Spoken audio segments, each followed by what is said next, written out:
அரசாலை பிரதேசத்தில் இவ்வாறான அகழ்வு வேலைகள் இடம்பெறுகின்றது. அதில் சட்ட ரீதியான வேலைகள், சட்டத்துக்கு முரணான வேலைகள், அதை போன்ற தனியாருக்கு சொந்தமான காணிகளில் அவ்வாறான அகழ்வுகள் நடைபெறுகின்றது.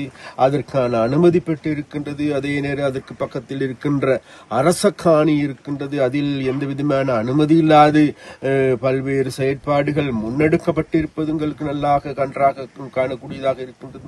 அப்ப இதெல்லாம் பற்றியும் பார்க்கின்ற பொழுது அனைத்துக்கு பின்னால் உண்மையிலே சட்டவிரோதமான செயற்பாடுகள் இடம்பெறுகின்றது என்பதை மட்டும் எங்களால் ஊர்ஜிதப்படுத்திக் கொள்ள முடியுமாக இருக்கின்றது. ஒன்று, அபேக நேரத்தில் நிச்சயமாக இதற்கு பொறுப்பு கூற வேண்டியவர்கள் இங்கு இருக்கின்ற இதில் தொழில் செய்கின்ற வியாபாரிகளோ அல்லது இதில் தொழில் புரிகின்ற ஊழியர்களோ அல்ல.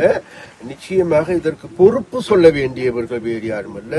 இங்கு இருக்கின்ற மாவட்ட அரசாங்க அதிபர், அதே போல் இங்கு இருக்கின்ற பிரதேச செயலாளர் உள்ளிட்டவர்களே இவைகளுக்கு பொறுப்பு சொல்ல வேண்டும். அவர்களுடைய பணியை சரிவர செய்யவில்லை என்கின்ற குற்றச்சாட்டை நான் முன்வைக்கின்றேன். மேலதிகமாக விசாரிப்பதற்கும் அதற்கு எதிரான நடவடிக்கைகள் எடுப்பதற்கும் ஏதுவான செயற்பாடுகளை முன்னெடுப்பதற்கு எங்களுடைய தீர்மானமாக. யாழ் தென்மராட்சியில் சட்டவிரோதமான முறையில் சுண்ணக்கல் அகலப்படுவதாக கூறப்படும் இடங்களை அமைச்சர் சந்திரசேகரன் சென்று பார்வையிட்டார். தென்மராட்சி பிரதேசத்தின் சரசாலை வடக்கு மற்றும் மந்துவில் பகுதிகளில் சுண்ணக்கல் அகலப்பட்டு வரும் இடங்களுக்கு அவர் நேரில் சென்று பார்வையிட்டார். அமைச்சருடன் பாராளுமன்ற உறுப்பினர் கனநாதன் இளங்குமரன் மற்றும் அதிகாரிகளும் சென்றிருந்தனர்.